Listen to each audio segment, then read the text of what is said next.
All right. So the first question I always ask people who have children is what their transition into motherhood was like. So I'm curious what your answer to that would be. And were there things that you didn't expect that happened in motherhood? Well, yeah, most of my work is inspired by my own journey in motherhood. And the main thing that I did not expect is how much my own fantasies would come into play, mainly because they were being crushed. I had such a vision of my birth and my vision of how I would feel and vision of how the child would be. And none of them came true. And at first I was upset at my partner, at the child, at the journey, at life. And then I realized, wow, it had nothing to do with them and all to do with my own fantasies and how I had set myself up. And that's when I saw how much my ego was in action. And that's how I began to write about conscious parenting, because I saw how unconscious I was and that no one had helped me to prepare for the wrath of my unconsciousness and my ego. If someone had told me that, listen, you are full of ego, like how I tell parents now, that this is your ego, this is your ego, this is your ego, it's not your child. Wow, I would have just been ready for it. I really thought I was going to be the most amazing parent, the most selfless parent. So every time I got upset, I never thought it was me. I thought it was my child or somebody else, because I'm supposed to be amazing. And it took me several hard hits to realize that it was me. And that was the best thing that could have ever happened to me, because that's when I woke up to the epiphany of everybody's unconsciousness, and especially parents, and then began doing this work and then made conscious parenting a movement, a thing out there. Where do you think this fantasy comes from? Because I think a lot of people resonate with that. Even with me, I had, this idea of what was going to happen when I had my son. And from the second he was born, they put him on my chest and I didn't cry and have this big emotional thing. And I was like, what's wrong with me? Why everybody else does? So where do you think as women this fantasy comes from? And we have these expectations of motherhood that are just not real. Well, I think that the fantasy of this perfect union, right? You are going to give birth effortlessly and your body will just push the baby out, and then the baby will just nurse and you will just feel this undying bond. And then the two of you will be this symbiotic, synergistic one entity, and your child will just do as you want. And you have fantasies that, just because I think it, the child will just do it. And then you have fantasies of going to ballerina concerts or horse riding, events and basketball tournaments, whatever. And then no one talks about the fact that most of the time this doesn't happen. Mm-hmm. And I think it's not so much where does the fantasy come from? It's more is why isn't the fantasy broken enough, right? Why aren't moms like you and me talking more about how all that is a lie? So I've been doing it. Now you're doing it. But when I began doing it, no one was really doing it. And no one is allowed as moms, especially, to admit that we don't know what we're doing. We actually don't even like what we're doing most of the time. We resent that we have to do it. And there's no space to talk about it. If we were able to talk about it, we'd actually love it even more, right? We'd like it more. But the fact that we have to put up this farce, this idea that we are perfect and my child is so amazing and we are so amazing and we're such a happy family, that puts more pressure on us because we think we have to live up to this undying standard, which is really just the standard. So this book, The Parenting Map, that I've now written, it's my 4th parenting book, really, blasts all the lies we've been told into smithereens. And it really gives parents the tools that we never had. We never went to school. No one trained us. No one supervised us. There's no continuing ed. There's no requirement. And so, when I wrote my first 3 books, people kept begging me, well, where's the how-to book? Give me the how-to, Dr. Shefali. And finally, I've come out with the how-to book. This is the parenting map you wish your kids came home with. Yeah. Yeah. They should just hand it out at the hospital. I agree. Yeah. So you talk about conscious, and that's the worst word for me to say. I don't know why I have such trouble saying it, conscious parenting. And there's lots of these different fields or theories of parenting, gentle parenting, respectful parenting. So if someone's listening and they have never heard of what conscious parenting is, can you just give us a little breakdown of what that means? So conscious parenting in a nutshell is the opposite of traditional parenting. So you have to know what traditional parenting is a little bit. It's the parenting that most of us were raised in, which is basically based on fear and control, and its variations of shame, blame, guilt, and punishment. Conscious parenting is the furthest thing apart from that. It's based on empowerment, connection, worth, autonomy, sovereignty. And the premise of traditional parenting is control. The premise of conscious parenting is connection. So the rule in conscious parenting is there's nothing wrong with the child.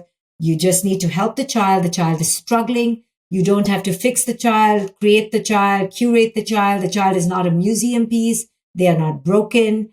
And you need to build on your connection with them. Connection before correction and control. That means that the parent needs to do a lot of work within themselves to raise themselves. So conscious parenting is about the parent parenting themselves as much as they parent their children. I heard you on another podcast talking about, and it's funny because I could relate to what you were saying. If your child gets mad at you and they're like, I hate you, or like, F you, or something, and you were saying that instead of reacting in a way that's, like you're not being respectful and getting upset with the child, you almost feel bad for them because you're like, wow, they're struggling. I have a 4-year-old, so obviously it's like meltdown city. And it's the same thing. I'm like, oh, like I feel bad for him. So I know you talk a lot about how, we shouldn't be punishing our kids. We should be doing something else instead. So what is that thing, and why does punishment not work for children, or why is it not recommended? Correct. So in the traditional parenting model, punishment was akin to education. People actually thought that's the way to educate your child. So let's beat them, shame them, scold them, because this was what was done to us. No offense to any parent listening to this who just punished their child 2 minutes ago or even spanked them. I am not here to bear judgment. I know why you're doing it. You're doing it because you thought this is the best way to educate your child. Well, let me tell you that all psychology, all science, all counseling now says definitively that those archaic ways of controlling your children, spanking, yelling, hitting, shaming, screaming, all variations of that, literally cause so much trauma in the child. And it creates so much unworthiness and dysfunction that it is extremely toxic for the child academically, in terms of their emotional regulation, in terms of their emotional well-being, all across the board. So punishment under no circumstance in the old-fashioned way needs to be done. It's not necessary. And it's not educating your child about the ways that you want it to educate. It's actually educating your child that this is a unsafe place. This is a dangerous place. My needs will not be met. Don't go to your parents. They will yell at you and harm you. And the way to get control in life is to harm other people, right? So this is what we're passing on and how dangerous that is. So instead of punishment, I talk about how we can negotiate with our children, how we can create win-win situations, how we can partner with our children so that they see us on their team, so that they never have to run away from us. They can always come to us. They know that we are a safe space. We are a safe bet. Isn't that the message we want to give our children, rather than the other message where they have to fear us and run away from us and diminish who it is they are in order to feel like they can get by in life?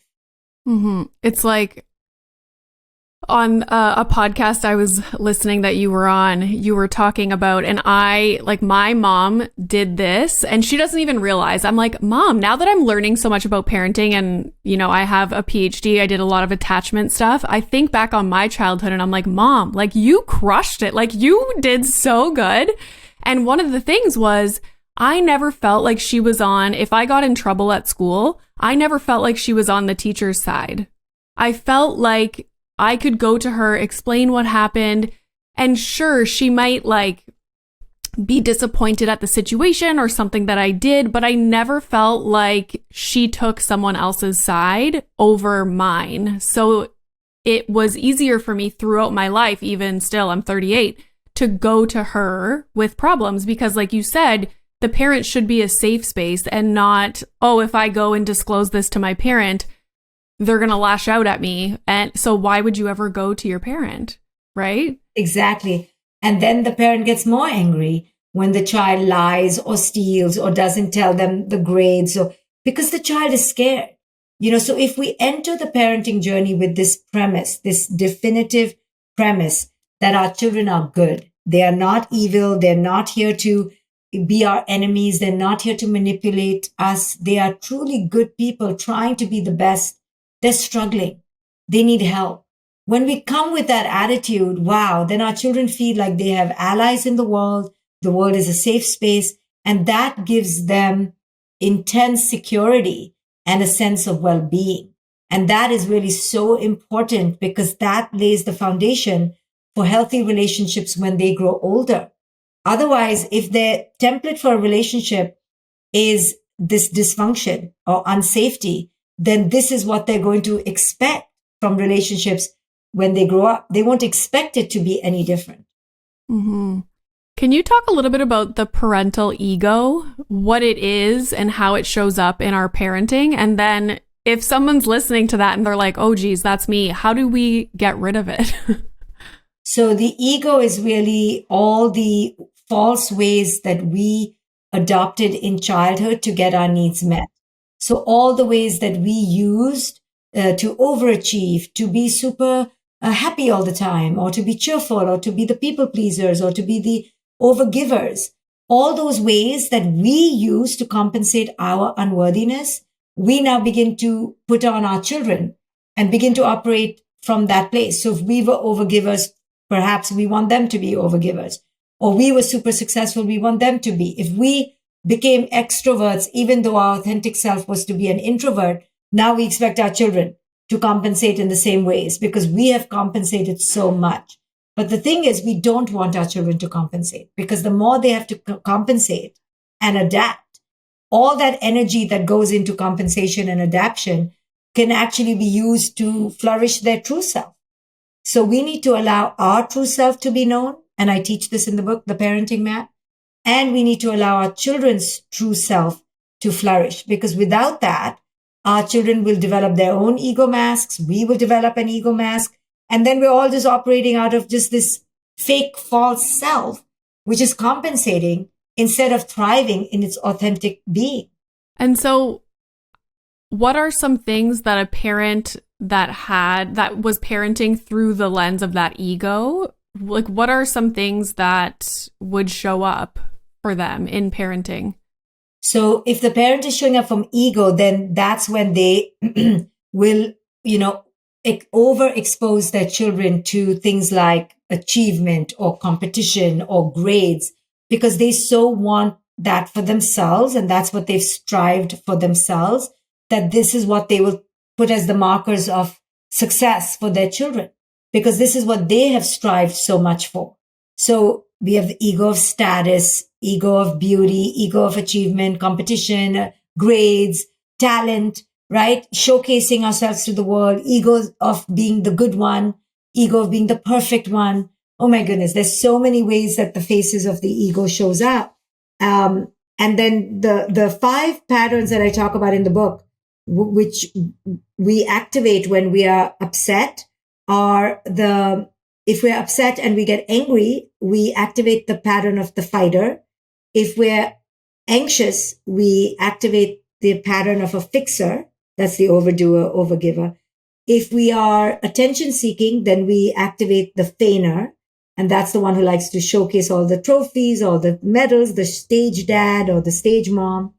If you are with the emotion of avoidance and you want to avoid big emotions, then you will activate the ego pattern of a freezer.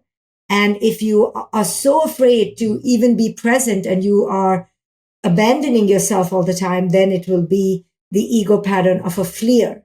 So I explain these patterns in the book because it's so important as parents to identify am I doing this? And if I'm doing this, I talk about what it creates in the child, how to stop it. So most of our problems come because we're not even aware. So the main goal that we have to strive towards is awareness. And then we have to break the patterns. And I talk about awareness. I talk about breaking the patterns. And then stage 3 in the book is all about building connection, because building connection, like we know in our partnerships, in our intimate partnerships, is not just something you think about. You have to cultivate. It's an act of service. It's a verb. It's an action. Similarly, with our children, it's daily action. And each of my steps in the book, The Parenting Map, has practice exercises that you can apply to build your muscle over and over again, because this is not something that is going to happen just easily. You have to really practice at this. I caught myself when my son was in soccer. He's 4 and he did not want to play. And I felt so embarrassed because he wouldn't go on the field. He just was sitting on my lap on the sidelines. And I was like, Renee, check yourself. Right. That's how the ego could show up, right?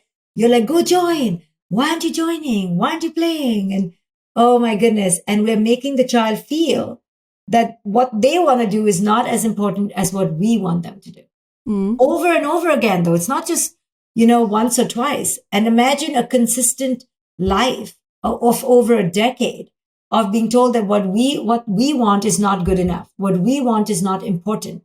That's what we're doing to our children. So then when they are grown up, of course, now they're dislocated from their worth. They don't have this sense of empowerment and they're floundering because we practiced with them how they should give up their worth over and over again. Yeah.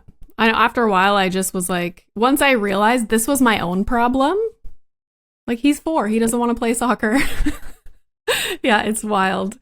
So most of my listeners are moms with little kids. It's common in motherhood to feel like you've lost your identity. You put everything into motherhood. So can you give my listeners a little pep talk about why it's so important for them to live for themselves and kind of detach a little bit from their children and not depend on their children to make them happy? I always say, like, you need to live a life outside of your children. Yeah, 100%. There's this saying, you're only as happy as your least happy child.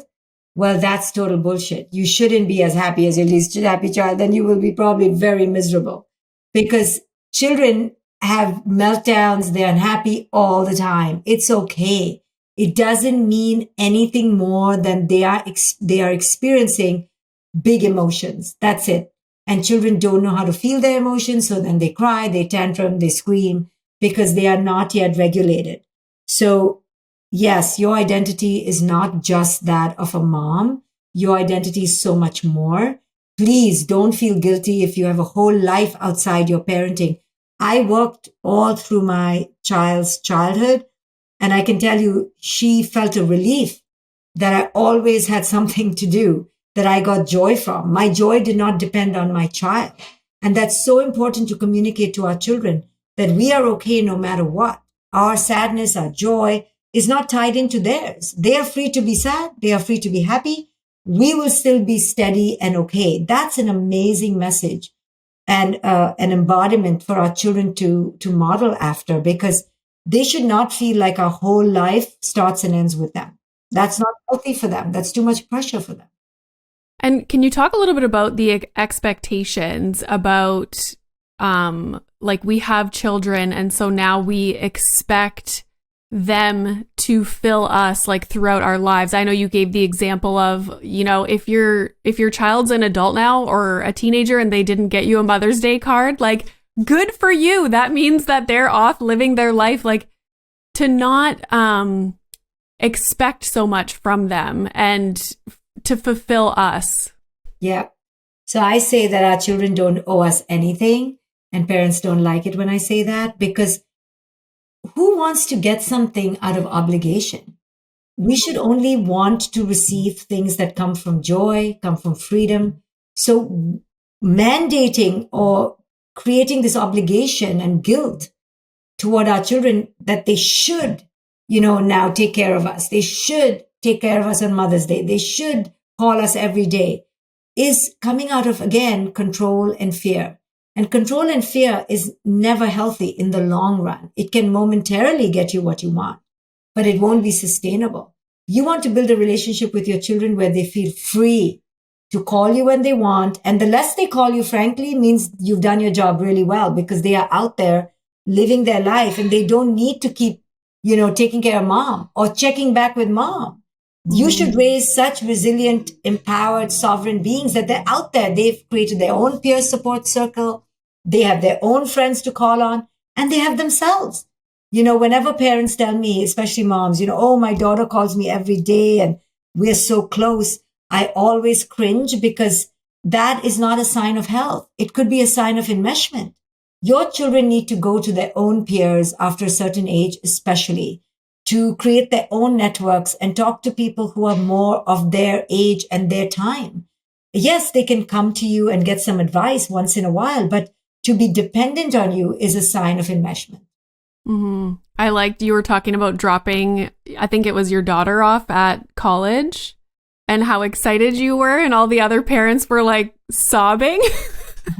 Yeah, I was so, so, so happy, and I was so guilty about it, because I was looking around me and they were all so miserable. And I was like, are they literally crying? Like, this is a moment of celebration. This is an indication that you've done your job well, that your child is ready to go. And, if I even dared to look sad, my daughter would pinch me. She'd be like, Mom, stop acting like this. It's a good thing, right? This is a good thing. Stop looking so sad. Because we've glorified this enmeshment. We've ennobled it, like as if this is an amazing thing to feel like, oh, I'm going to miss my child. Now, of course, you're going to miss them a little bit. But this is something deeper we're talking about, where women especially feel as if their identity has been taken away from them when their child doesn't need them any longer. I always say you want to be irrelevant. You want to create irrelevance for yourself. And moms don't like that, because we want to be very relevant, because this gives us a sense of significance, of power, but it's coming from the ego. It's not true power. The true power we should want is for our children to be free of us and out there living wholesome lives. And if they include us, wonderful, but we are not to be center stage in their life. We cannot keep centering ourselves for the rest of their lives. It made me think of when Milo started daycare, because I was like, yes, like I have my days now. I can start focusing on my own stuff. And then everyone else is so upset about their kids starting daycare. And I was like, yeah, the transition was difficult. Like there were some difficult days and moments and stuff. But for the most part, I was so excited. And like you said, I felt almost like a piece of shit because I was so excited for it. But that's normal and it's healthy. It's very healthy, and we need to give other moms permission. I'm sure if they got the permission, they would also accept that it's nice to be on our own. And the degree to which we don't want to be on our own is the degree to which we don't feel connected to ourselves. And that's not a good thing. Being alone, replenishing ourselves before our children come back is a good thing. And you're allowed to feel those feelings of wanting self-care. Self-care is not a bad mom make. So allow yourself to feel legitimate, feel entitled to self-care. Mm-hmm. And prioritize yourself and your wants and your needs. 100%. So in the parenting map, you lay out 20 steps over 3 different stages. So I thought you could chat a little bit about each of the stages. And then what I did was I chose some of the steps that I think would resonate with my listeners, and we could chat a little bit about those. So the first stage is from frustration to clarity. So what can we learn in that stage? Well, just in a nutshell, that stage is all about the lies that we've taken on from the traditional parenting paradigm, which is such a false and toxic model, and how we can, do away with all those lies. So those lies some of them are that we parents need to be in control, that we need to raise perfect children, that we need to raise happy children, we need to raise successful children. All these are lies, and we need to do away with that. So in the first section, I really talk about that. In the second section of the book, I talk about how we as parents need to become aware of our ego patterns that I talked about. And we need to break through and break down our dysfunctional patterns from childhood. And then stage 3 is all about how can we truly connect with our children? What do we do to validate them? How can we empathize with them? How can we reframe their mistakes into deeper connection? How can we not punish them and what to do instead? So I give like 11 steps in stage 3 on how to connect with your children. Okay. So some of the steps that I chose, we talked about this one a little bit. Destroy the fantasy. So if someone's listening right now and they find themselves still believing in that fantasy and maybe being disappointed that it's not their reality, right? What would your advice to them be? Well, it's more in the book, but what I can say just quickly is it's such a beautiful thing to realize that it was your fantasy. Oh, okay. So it's not my child. It's not my partner. It's not me. It was my fantasy. I thought I could be this perfect mother. Guess what? I have limitations. I thought my partner would be this perfect, prince or princess charming. Oh, they're limited. Oh, my child is limited. All that we're doing when we realize that our fantasy is not coming true is that we're embracing our limitations. And limitations are a good thing to have. They're normal. No human being comes without limitations. And of course, we can always grow, but we first have to accept our limitations. And then we can choose to grow or not. We don't have to work on every limitation. And this will be a great message for moms. We moms think we need to be perfect in every area. Not true. You're allowed to have limitations till you die. It's okay to say for the rest of your life, I hate doing jumping jacks, or I hate cardio, or I hate whatever, reading books. You're allowed to have limitations. No shame, no shade on you. And I think that's what we resist, is that we're raising human beings who are ordinary, who are fallible and limited. And that those are not dirty words. It's okay. And we are too. And we are too, because I'm saying we're living in some fantasy of ourselves. And then we've projected it onto our children. We are not what we expect our children to be. But because we're not, and we've not accepted that, we project it onto our children. Mm-hmm. If we were okay with ourselves being limited, we'd be okay with everyone being limited. Yeah, I feel like I'm okay with being limited. I remember I made a TikTok that was like, the premise of it was about how I hated playing with my child when he was younger. He's 4 now, so it's getting better. But people on TikTok were shocked. Like, you don't enjoy playing with your, 1-year-old, 2-year-old? Like, why did you have kids then? And I'm like, do you think that's what parenting is? Like, I had a child so I could play with him as a toddler? Right. Well, play is very important, but we cannot judge someone. It's not enjoyable. Right. Most people don't like it. Let me tell you, even me, when my daughter used to come with her teddy bears and go, come on, let's go play, Goldilocks and the 3 bears. I was like, oh my God, somebody rescue me right now. Yeah. Right. So of course, and what you're doing though is just being honest. And so it doesn't mean that you don't play with your kid. It doesn't mean you will yell at your child. You're just expressing that this is not something you find enjoyable. You're allowed to say that. But as parents, we're so judgy toward each other. And we actually create this very hostile environment where we have to now fake it, which is terrible. Yeah. And why do you think parents are so judgmental towards one another? I have a theory that it is rooted in insecurity. Yes, like, we're all insecure. So if I shame you for what you're doing, I give myself a confidence boost in what I'm doing. Because I'm thinking this is a big, competition. I think this is like, who's got the best kid? It's like, who's got the best car? We're literally taking this as a competition. So if I put you down, then I get more points for myself. But it's so stupid because it's only in our head, because there is no competition. Nobody's keeping score. You're not going to win a grand trophy at the end. There is no perfect kid. Guess what? There's no perfect kid. So what prize are we trying to win? You should give them a copy of my book, because I really demystify this whole competition between parents, this shaming that we do to each other. Because it's very toxic, but it's really quite comedic actually, because we're acting like little children wanting to get the biggest slice of the cake, not realizing that there is absolutely no competition, because every child is so vastly different and every parent is that different. So I cannot, even for the life of me, if you live next door to me, compete with you, because my child is a unique unicorn and I'm a unique unicorn. So we cannot be matched on any continuum possible. It's not standardized. One of the steps was relinquish control. And I feel like a lot of anger or rage that comes for mothers is in those moments where you don't have control and it's like a power struggle. So what do you mean by relinquish control? Right. We enter the dynamic. So imagine if I enter this dynamic with you right now, wanting control, I'll start thinking, wow, she's so bossy. Wow, she's asking me all the questions. She doesn't let me ask any questions. I mean, it'll be so ridiculous, but it's like that. We're entering the dynamic wanting control. The minute we enter the dynamic wanting control, we are looking for reasons to feel like we are in a competition, right? But if I enter the dynamic to be in surrender to the flow, like we are actually being right now, then it's beautiful. Then there's nobody's winning or losing.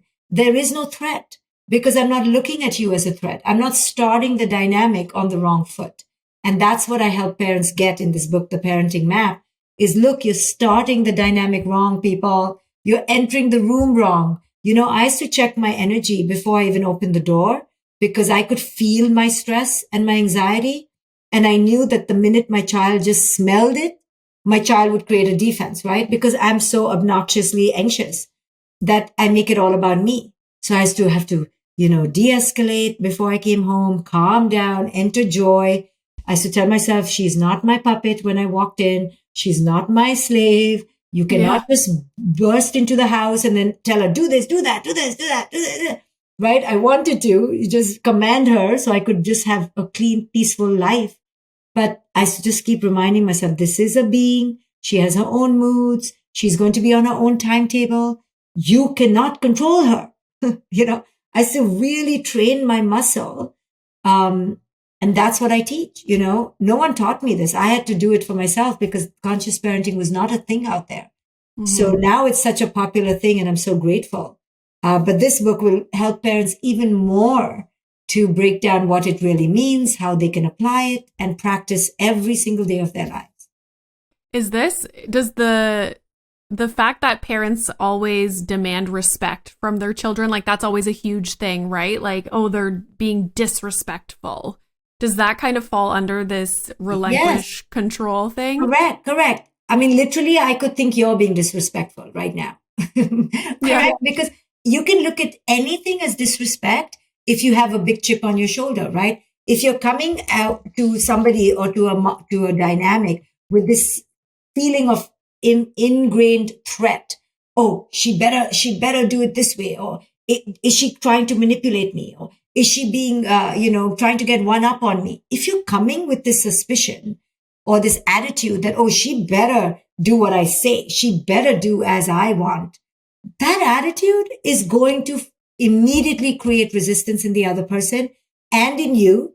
And before you know it, you're going to feel disrespected because you've set it up with such high expectations that unless that person like literally is your robot, they are going to mess up. And then you're going to be like, see how disrespectful you are. I mean, once I was in a session with a client and her son, and her son was like 12 years old. And, at one point, the mother said, see, Dr. Shefali, do you see what I mean? And I said, what happened? And she said, you missed it. I said, what did I miss? So she said, he just rolled his eyes at me. And I was like, whose eyes? And she's like, his eyes. I go, okay, whose eyes were they? And she's like, his eyes. She wasn't getting my point, right? Yeah. So I was like, oh, they were his eyes. She's like, yes. So I said, oh, he has no right over his eyes. And she's like, but that is disrespectful. I said, no, he can do what he wants with his eyeballs. You don't have to interpret it in any way. And the best way to interpret it is to ask yourself, why is he rolling his eyes? Meaning, what have I done that is causing this poor boy to feel bored or to feel resentful? How about we go deeper instead of just bringing our big fat egos into the dynamic and making it all about us? We're always making it about us. Mm-hmm. And that's like, I was just thinking as you were explaining that there's a perfect way for them to connect. Like, Yes. let's try and understand why he rolled his eyes and Yes. work through that. Yes. But when we come from the superior attitude that I know best, I know what's right, I'm in control, obviously then you're not going to look at yourself. You're going to think that it's the other one's fault. The other one was wrong. Let's fix the other. And that's so toxic for our children. Can you talk a little bit about the savior complex and what that means? Okay, great. So the savior complex means that we have given ourselves this job of being our children's, ultimate rescuers, as if we're playing the hand of God.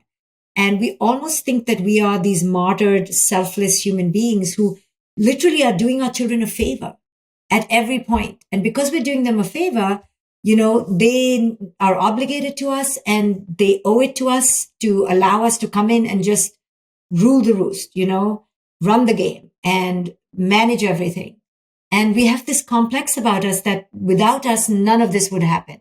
Without us, our children wouldn't even survive.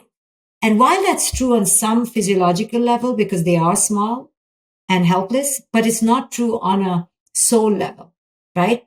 We did not have children in order to save them. We had children in order to teach them how they can save themselves. So we come from these deep insecurities, wanting significance, wanting our children to depend on us. Believe it or not, we want them to depend on us because it makes us feel powerful. And so I talk about all this and breaking all this down, and because that's the only way to come out the other end with a deep sense of connection. I love that. Okay, the last step I'll ask you about is facing your triggers. And can you explain what that is? I feel like the word trigger is so widely used now, but what do you mean by triggers in this example? Well, the way I talk about it is that there are no real triggers on the outside. There are only events. The event could be a person, place, or thing. The trigger is always on the inside. So the person, place, or thing, which I call in the book things, can certainly happen and we don't have to like them. But the degree to which we are triggered has to do with our inner situation. So if we're filled with water and we're calm and we're flowing, then the traffic jam is not going to bother us. But if we just got fired from work, then the traffic jam is going to bother us a lot. And if we just got fired from work and we cut ourselves and we're bleeding, oh my goodness, we're going to be explosive. So it all depends on the inner terrain. And that is where the trigger really happens. Otherwise, the outside events are neutral to some degree. And the way we know that is because some people will respond to a traffic jam with an X and somebody will respond with a Y. Just by that fact, we can know that it's never the outside thing, person, place, or thing. It's always how it interacts with us on the inside. Yeah, I can confirm this because I always say there's some days I have so much patience. Like it could be meltdown city 24/7 and I'm just like dealing with it like the best possible way. So proud of myself. And then another day there could be one interaction, one situation, and I feel I react. And so I know it's a me thing. It's not what's happening. It's 100%, me. 100%. Yeah. Exactly. So that's what I talk about in this book. So if parents want to make it their best journey possible, then they have to read this book, go through the steps, do the exercises. This is how I work with my clients 24/7. I've been doing this for 3 decades now. I started in my early 20s. I'm 50 now. So I know this stuff in and out. I teach it. I practice it. I have a coaching institute where I train people to become coaches. So the tips and strategies you get in this book are invaluable. They come from my decades worth of experience with parents. I highly recommend it. Everything that you say, I'm just like, yes. So my last question for you before I let you go, obviously it's the Mom Room podcast. A lot of my listeners are moms with young children. You have an older child. You have one child? Yes, one daughter. She's 20. Okay. So what would your advice be for moms with young children who are kind of in the thick of it? Well, you know, it will pass. They will become more independent. Take a lot of care of yourself. Don't bother about the millions of activities. That is not what's going to make your children beautiful and successful and empowered. It's your presence with them, how much fun you guys have. Keep it simple. Don't overburden your schedule because all that will just exhaust you and there's no need for that. I love it. So the parenting map can be found everywhere, I'm assuming, because it's wildly popular. I highly recommend everybody go pick up a copy. Where can they find you online if they want to just consume more of your content? They can go to drshefali.com. And on Instagram, it's Dr. Shefali, but the doctor is spelled out. And find a lot of my courses, a lot of information. I have free workshops, a lot of meditations, and grab a copy of the Parenting Map. Awesome. Thank you so much for coming on. And I'm on a roll.